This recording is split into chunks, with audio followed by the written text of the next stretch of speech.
Bonjour à tous et bienvenue sur cette vidéo où on va discuter de la limite de sinus x divisé par x quand x tend vers 0 et on va faire la démonstration de pourquoi est-ce que cette limite tend vers 1.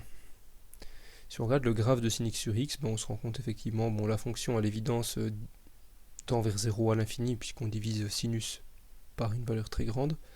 Par contre, au point 0, il y a effectivement apparemment une limite finie, et on va démontrer géométriquement pourquoi. Alors pour commencer, on va se baser sur le cercle trigonométrique, qui est dessiné ici, et à côté duquel on va tracer la tangente, qui va se montrer utile dans la démonstration. Donc on prend un angle x, ici je choisis x positif, toute la démonstration peut se reproduire de manière assez simple pour x négatif, mais pour le moment on s'occupe juste de x positif, et l'extension est évidente aux valeurs de x qui sont négatives. On va comparer trois aires. Premièrement, l'aire du triangle rouge ici, qui est simplement 1/2 tangente x, parce qu'on fait base fois hauteur divisé par 2. La base, c'est le rayon du cercle trigonométrique, donc c'est 1. La hauteur, c'est tangente x par définition. Ensuite, on va prendre le secteur de disque, ici, dont je n'ai fait que le bord en bleu. Ce secteur de disque a une aire de pi r carré, qui est l'aire du disque, fois la proportion d'angle par rapport au tour complet, donc x divisé par 2pi. Si je simplifie et que je considère que le rayon vaut 1, je trouve x divisé par 2. Et enfin, on va considérer le triangle vert ici, qui a pour base cosinus de x, pour hauteur sinus de x, et non, on divise par 2 pour l'aire du triangle. On constate de manière évidente que ces trois aires respectent l'inégalité suivante, donc le triangle vert est plus petit que le secteur bleu, qui est lui-même plus petit que le triangle rouge.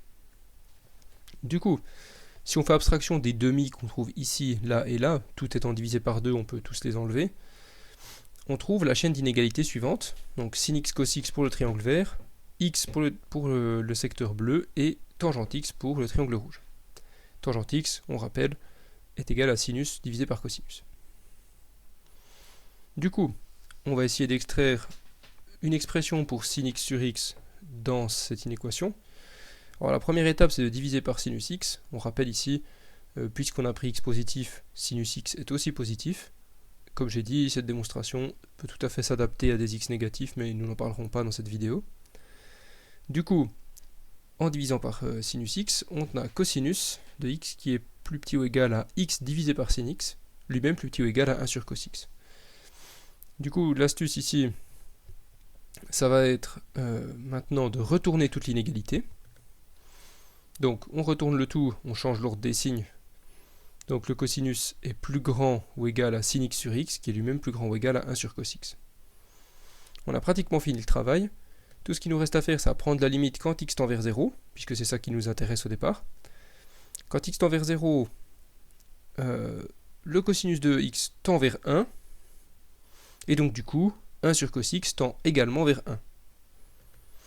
Par le théorème des gendarmes, si cette limite est comprise entre celle-ci et celle-là, et que ces deux limites tendent vers la même valeur, on peut déduire que limite de sin x sur x tend également vers 1, puisqu'elle est piégée entre deux fonctions qui tendent toutes les deux vers 1. Et voilà comment on démontre que sin x sur x tend vers 1 quand x tend vers 0.